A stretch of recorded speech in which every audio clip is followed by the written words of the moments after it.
சசிகலாவின் அதிமுக அரசை காப்பாற்றும் பொருட்டு ஆதரவு வாக்களிக்க கட்சியில் உள்ள 121 எம்எல்ஏக்களுக்கும் தலா 4 கிலோ தங்கம் வழங்கப்பட்டுள்ளதாக பகீர் தகவல் வெளியாகியுள்ளது.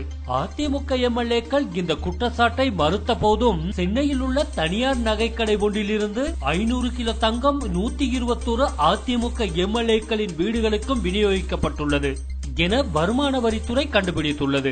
இந்த நிலையில் குறித்த நகைக்கடையின் உரிமையாளரை விசாரணைக்கு அழைத்த வருமான வரித்துறை அவரது ஒப்புதல் வாக்குமூலத்தையும் வாங்கியுள்ளது. மொத்தம் 500 கிலோ தங்கத்தை 142 கோடியே 62 லட்சத்துக்கு ஐக்கிய அரபு அமீரகத்தில் இருந்து வரவழைத்ததாகவும் அதை 121 எம்எல்ஏக்களுக்கும் பங்கிட்டு அளித்ததாகவும் அவர் தெரிவித்துள்ளார். ஒவ்வொரு எம்எல்ஏக்களுக்கும் 4.13 கிலோ வீதம் சராசரியாக அளித்துள்ளதாக ஒப்புக்கொண்ட அவர் அந்த தங்கத்தின் மதிப்பு 1 கோடியே 18 லட்சம் ரூபாய் என தெரிவித்துள்ளார். அது மட்டுமின்றி அந்தந்த எம்எல்ஏக்களின் வீடுகளுக்கே கொண்டு போய் கொடுத்துள்ளதாகவும் கூறும் அந்த நகை வியாபாரி இந்த தங்கத்தின் மூலம் ஒவ்வொரு குடும்பமும் 400 சவரன் நகை செய்து கொள்ளலாம் என்றும் கூறியுள்ளார். ஆனால் இதுவரை தமக்கு சேர வேண்டிய 142 கோடியே 65 லட்சம் ரூபாயை சசிகலாவின் வழிகாட்டலில் இயங்கும் அதிமுக தலைமை தரவில்லை எனவும் விசாரணையில் அதிகாரிகளிடம் கூறியுள்ளார். இந்த தகவல் பிடித்திருந்ததுன்னு சொன்னா ஷேர் பண்ணுங்க, கமெண்ட் பண்ணுங்க, மறக்காம சப்ஸ்கிரைப் பண்ணுங்க.